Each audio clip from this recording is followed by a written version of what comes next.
Hey guys, thank you so much for joining us on Getting Real with Thomas Cox. Today's guest is BJ Ellis. BJ is the CEO of Yellowhammer. If you don't know who Yellowhammer or what Yellowhammer is, stay tuned and find out. Unbelievably fun episode today, but also very, very informative. It goes from the family stuff to the business stuff. Guy was in college coaching for a little while, so it's really, really cool. So join us. Hope you enjoy it. It was so much fun talking to BJ today. So many lessons we can learn and pull from this, so hope you enjoy. So give me a little bit of your background as far as just growing up, where you grew up, and what was kind of a big deal for you growing up. Sure. I lived in Crestview, Florida most of my life. Went to Okaloosa Walton to play basketball my freshman year. From the beach? Yeah, from the beach. Found out that they were one of the best JUCO teams in the country, which was great during the recruitment process. Absolutely. When I get there, not so great. I transferred to Enterprise Ozark, where I could get a little more shots up. So you were at the beach, and then you go from the beach to Enterprise. Yeah. So for all our people watching or listening to this right now, what they need to do is they need to Google both places and know that you went from the beach to the boll weevil capital of America. I'm surprised you know. Hey, I'm an Alabama guy. So. Wow. Yeah. Not many people know that. They have a statue of a boll weevil. That's unbelievable. No question. So went there, two totally different places, Right. as you know. Yeah. Won a state championship, which was Awesome. amazing. Yeah. Got to play with my best friend in room in college. Had great experiences. Then I went to University of West Florida, played back to the beach. Yep. Can't get away from it. Played there, decided that coaching was what I was passionate about. Okay. So let me back up. What did your folks do growing up? My dad was a foot doctor and a pastor. Really? Podiatrist and a pastor. Yep. Huh. Okay. I didn't know that. And my mom tried to keep me on the straight and narrow. Nice. Full-time job. Which was the toughest job in the house. Full-time job. No question. Okay. So, played at West Florida, started coaching at Pensacola Junior College, coached Okay. a whole year, no paychecks. Been there, done that. Whole year. Yep. Everybody else was excited to come to the end of the month, and I'm like, it's just time for a new month. Just starting over with one. No question. So that got me a graduate assistant spot at Delta State. Okay, so the hard work, not paying anything, got you Yes. into one of the hardest industries in the world. Yes. And I was college coaching. fired up about that. Perfect. So you're at Mississippi Valley, went from Delta State, got a promotion. I did. I was excited. Went from a smaller school to a Division I school. Tell us about what transpired there and what happened. Yeah, I got on campus and I was the top assistant. Yeah, you were. Which was amazing. I was the only white guy anywhere near. And I had a couple run-ins with getting some reimbursements and stuff, and I asked my coach, I said, why do they not like me? Yeah. And he said, what do you mean? I said, is it because I'm new, or a male, or white, or not from here? He said, probably Yes. all of it. Yes. Yeah, all for of sure. it. So that took a little bit of navigating, but we started the season 1-11. Oof. That was tough. We made $800,000 in guarantee games. Wow. And then we won That's a 7. lot. That's a lot. Now tell everybody what a guarantee game is. Guarantee game is where you go play and you're probably not going to win, Right. and you make money. For sure. We made Been there and done that as almost a player and a coach. $800,000. Yeah, no question. Yep. And then we won 17 in a row and had the nation's longest winning streak. Wow. So incredible. we had some success. Yeah. I was not there for long. He got a job, and me and him went to Morehead State in Kentucky. I was the only guy that he took from Valley, which was amazing. Okay. So we're at Morehead State now, which is back to what Delta State looks like. For sure. And in the mountains of Kentucky, 2 years before, they had just beat Louisville in the NCAA tournament. They had an NBA guy, Kenneth Fareed, and we proceeded to win the most games as our first year, our first 2 years, our first 3 years. Wow. I left, and then they had the best season that they've had since we were there with all the guys that we had there. So Wow. we had a lot of success. We were rising fast and very, very blessed. Some things have to happen right. Yeah, in college sports, there's so many things that have to happen. Main thing is players. Sure. I mean, everybody talks about how, awesome Nick Saban is, but Got the best he's players. got the best players in the world. No question. And so, so you're at Morehead. So we're from there. Morehead, it's funny that we're doing this today because today is the 3rd year anniversary of my dad passing. Wow. So we were finishing up the season. It's March Madness right now. Mm-hmm. I think we had just lost in the semifinals of the conference tournament to Murray State, who went to the NCAA tournament. They had an NBA point guard then too. Gotcha. And I knew I was just a bad dad. I knew that, and it hit me when my dad passed. Okay, so you're at Moorhead in Kentucky. You and Courtney are married, and so how many kids do you have at this point? 3 little girls. So 3 little girls. Okay. Oldest is 5, youngest is 2. Okay. What year is that? What year is This this? is 2015. Okay. I might be about Yeah, these days, for but sure, around for sure. 15 or 16. Something. Okay, so doing really well. Honestly, in the college sports world, you're fast tracking. I mean, you get with a good guy, which is huge in college sports. No You can't question. be with a guy that's either super old or not going anywhere or is fixing to retire. So you get with a guy, And I was that's his guy. and you were his guy, and that's huge in college sports. So you're moving. You get to Moorhead, and you guys are killing it and doing well. Got a good player that's helping you. Father dies. So what's Yeah, there was one moment that I think back to. My oldest was 5, I think, and she had a tough day at daycare. okay? And a lot of people are like, oh, it's just stuff that kids are going through. But our tough days and their tough days to us and to them is the same thing. Right. If somebody makes fun of them, that's just as bad as us getting fired or Yeah. in their world. For sure. She's crying. I get a call from a recruit's dad. I said, baby, hold on. I got to take this. Talk to the recruit's dad for 2 hours. I get the recruit eventually. Right. I come back in, she's asleep. Don't see her for 2 days. Wow. And I look back and I realize I'm a terrible dad, and I was probably a better dad than, I don't know how to put a percentage to that. Well, 70% of Here's the thing. I'm a great golfer compared to a 10-year-old, but I'm an awful golfer compared to Tiger Woods. Yeah. And so it's all about perspective and who you're comparing yourself to. But here's the thing. Your bar was high. Yes. And if you're below that bar as a competitor, you're below that bar, you want to raise that bar in Yeah. every area of your life. And if you felt like you were not a very good dad, you had to fix Yeah. that. Luckily, my wife is amazing, and Right. she carried a lot of that load. So I was looking for something, and I was talking to people, and the one thing that I hated was my success or failure was tied to somebody. He goes out and does something stupid, it affects me. Yeah. And I knew that there was something better, so I went to work for a startup that dealt with international basketball players. Okay, so you're still in the sports world, but you decided, hey, it is time for me. Got to make a move. I got to make a move. You know, and I'm not proud to say this. I was almost like a crackhead to recruiting. Yeah. I couldn't control it. If my phone rang at 11 o'clock at night, I was answering it. Right. No question. Yeah. I'd be walking up and down the street with snow, tired as all get out, and in the office the next morning. That's just what I On the was. phone, What I did. yeah. Couldn't help it. So competitive. So I went to this, I was like the VP, I was basically running a sales team. Had to hire and run a sales team. And I had to travel internationally at this point. Oh, So now I'm going 30, 40 days overseas. This is worse than Division I college No doubt, basketball. yeah. So I'll never forget this. I called one of my buddies that I grew up with, who was my roommate at Enterprise. Okay. Won the state championship Yeah. together. Best friend in high school, the guy that I walked into the gym with when I saw Well, Courtney. you met Courtney, okay. Same guy. Yeah. I called him and I said, hey bro, I'm not going to Australia the next trip, whenever it was, 2 weeks from now. He goes, what's that mean? I said, I have no idea, but I'm not going. At this time, my wife was managing an Enterprise rent-a-car. Okay. She's working 70 hours a week. For sure, those guys keep working. Unbelievable. Yeah. So he goes, what's that mean? I said, I don't know what it means. He goes, why don't you come work at Yellowhammer? I said, I have no idea what I would do at Yellowhammer.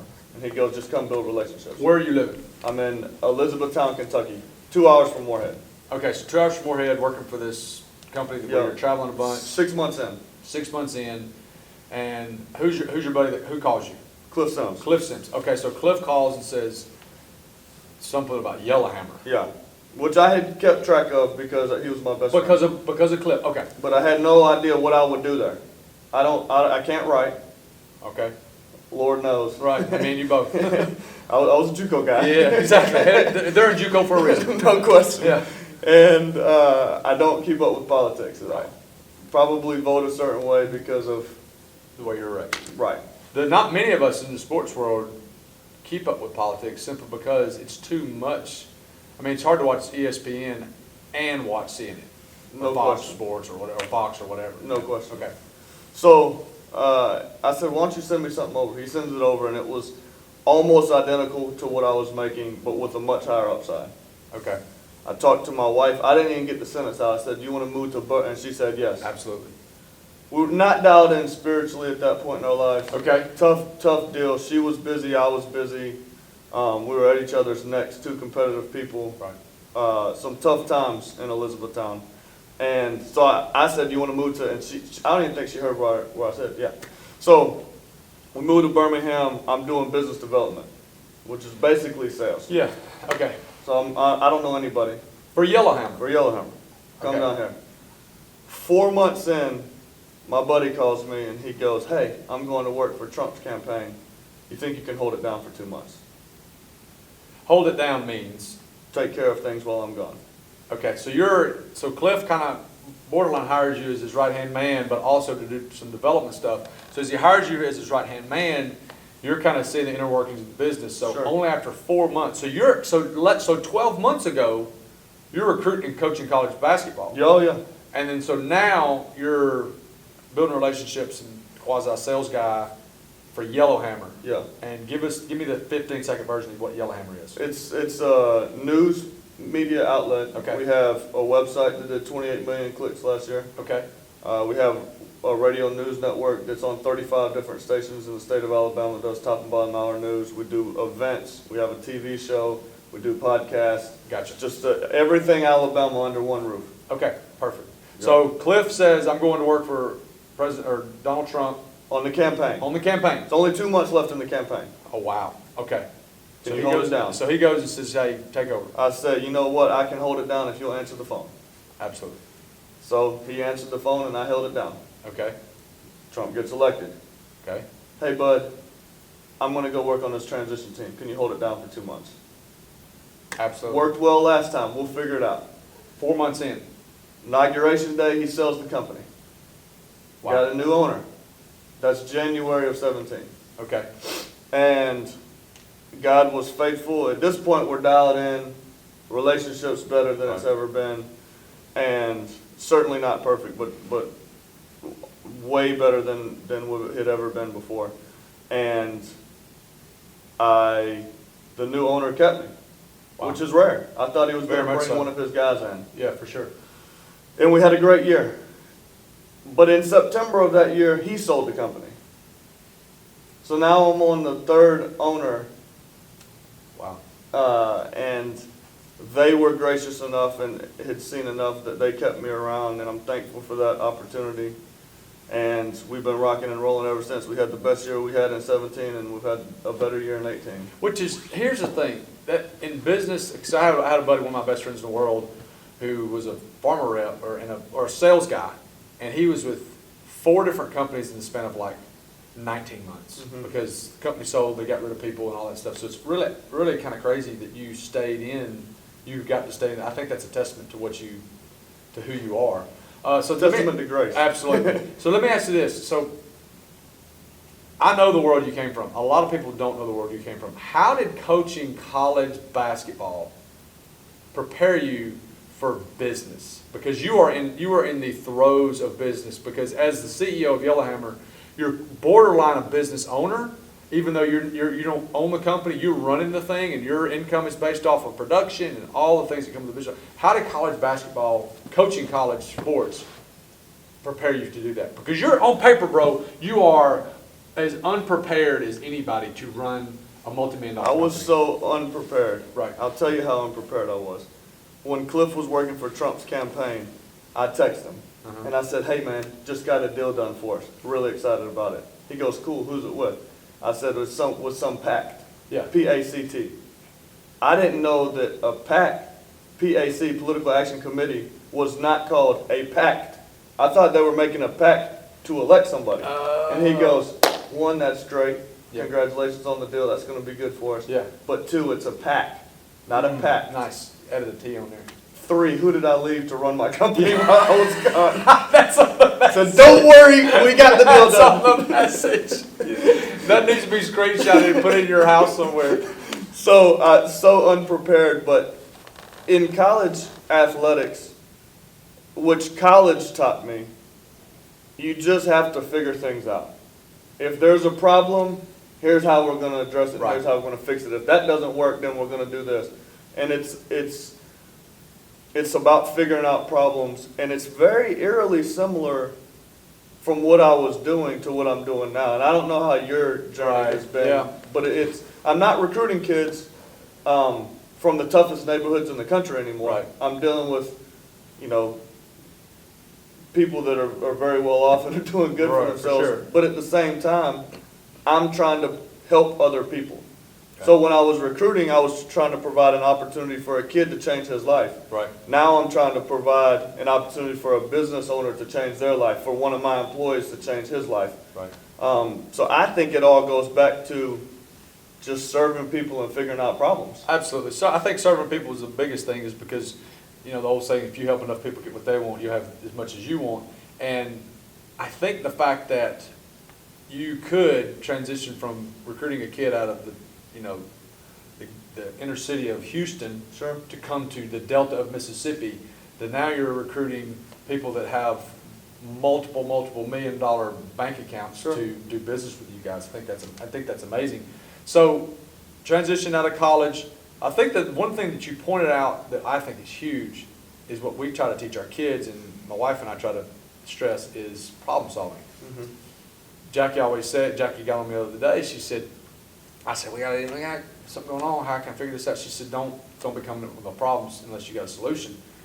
Solving problems is not unique. It is something in every business or every entity in the world, whether it be coaching college sports, in a church, on your own business, running your own business. In a marriage. Very good, yeah. Parenting. Absolutely. Any kind of relation. So I think, and I'm going down a rabbit hole right now, but what you said to me, we were at dinner the other night at a very nice restaurant. Yeah. Appreciate you, the time there. You were talking to somebody and you said, all diets work. For sure. Yeah. And I'm like, well, some have to work better than others. Like one is probably 10% or 8% or 7% better. But you made the point, and I will never forget this for the rest of my life. It's because people are moving and dialed in and actively trying to work to get to something. So if it's drink more water for the keto diet just because you're drinking more water. So I think problem solving is not sitting around talking forever about what we're going to do or how we're going to fix this. We figure something out pretty quick, and we move. Yes. We go. Yeah. It's not going to be perfect, but we're going to go. And when you get down a road, you might say, this ain't the right road. Right. So either you make a U-turn and you go the other way, or you take a right or a left. And that's what I think people don't understand about problem solving. A lot of people just want to have meetings all day. For sure. To solve the problems. Yeah. That ain't going to solve problems. You got to take action. You got to take action. I had someone who used to work for me, and then the stars had to be aligned, the pencils had to be sharpened, the notebook had to be right, the temperature, paper, all these different things for them to take action. I was just like, you just got to go. And here's the thing. As long as you know on the front end you're going to screw it up in some way, no question. It's totally fine. But what you figured out is that's not the proper way to do whatever it is you're doing. Right. So you got to take action. So all right, I've got 5 questions for you. Now these 5 questions, the super fast 5 questions that I just want you to answer. Some of them may be a little longer, but I don't want to. Give me the answers. All right, question number 1, what does your morning routine look like? I wake up about the same time every day. And that is? Around 6:30. Okay. And I go get a gel packet of protein instantly, right out the gate. Wake up. Before I go gel protein. Gel protein. We'll talk about that later. Okay. Is that not good? Go ahead. Okay. So I take that, go to the restroom, brush my teeth. Then I try to get into the Word first. Okay. Sometimes I get distracted by Instagram, email, text. Okay. I try to get in the Word. Yeah, for sure. I do have a little streak going in my There you Bible go. app, so There I'm you happy about that. And then I will get into my morning. I normally read or do something to make myself better before I start work every morning. Okay. What does a day of eating look like? So unless I have a breakfast meeting, which I try to not have breakfast meetings as much as possible, I eat breakfast super clean. Okay. So right out the gate, 33% of my meals are clean. Give me a So I take the protein in the morning, then there's something called Huel. They're not a sponsor of this podcast. Nice. They probably should pay us, but it's like grains and legumes, it's powder. Okay. I mix that into a smoothie. Perfect. So that's what I have for breakfast every morning, so super clean. All right. Lunch, I always have lunch meetings every day, so it Love depends on where I go. I try and Doing business with somebody. no question. Okay. I don't eat by myself. Never. Good. Except for breakfast, Right. which is a smoothie. Right. And then a lot of the times I do Mealfit. Yeah. Dinner, about probably half the times I have dinner meetings at night. For sure. So most of the time, lunch and dinner out, just because of, Yeah, it's business. Yeah. yeah. All right. But breakfast super clean. What's your favorite book of all time? Don't say the Bible. I mean, you have to kind of say Yep. the Bible. Yep. I think Andy Andrews is a very good friend, and he wrote something. Let me think about that before I put Andy on it. Oh, there's so many. I'm going to say The Little Things, Andy Andrews. Here's what's The crazy. Noticer's great. The Traveler's good. This guy's a stud. So anything that he Listen. writes, I love.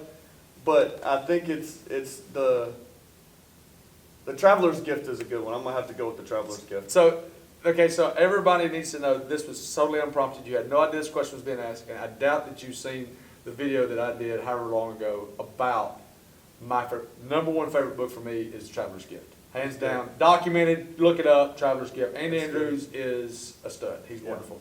What are you reading right now? I'm rereading the 48 Laws of Power. Okay. I'm listening to David Goggins' audiobook. Nice. Can't Hurt Me. A lot of language in that book? A lot of language. A lot of language, gotcha. But He's strong though. He's a warrior. He's warrior, he's good. When guys are trained to be warriors, I'm sure it's hard to untrain them. Absolutely. But that's so I'm physically reading 48 Laws of Power, Okay. and I'm listening to Goggins' audiobook. How old are you right now? 37. 37.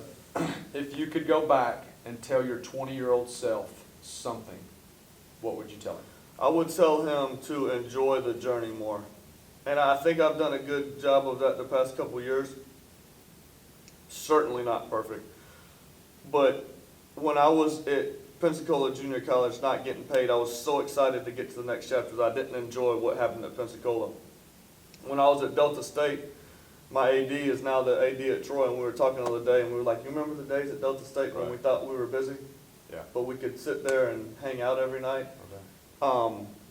But I was so ready to get to the next thing that I didn't enjoy where I was at. And I think that you always try and get to the next level because we're competitive and we're trying to level up and we're trying to create opportunities for our family.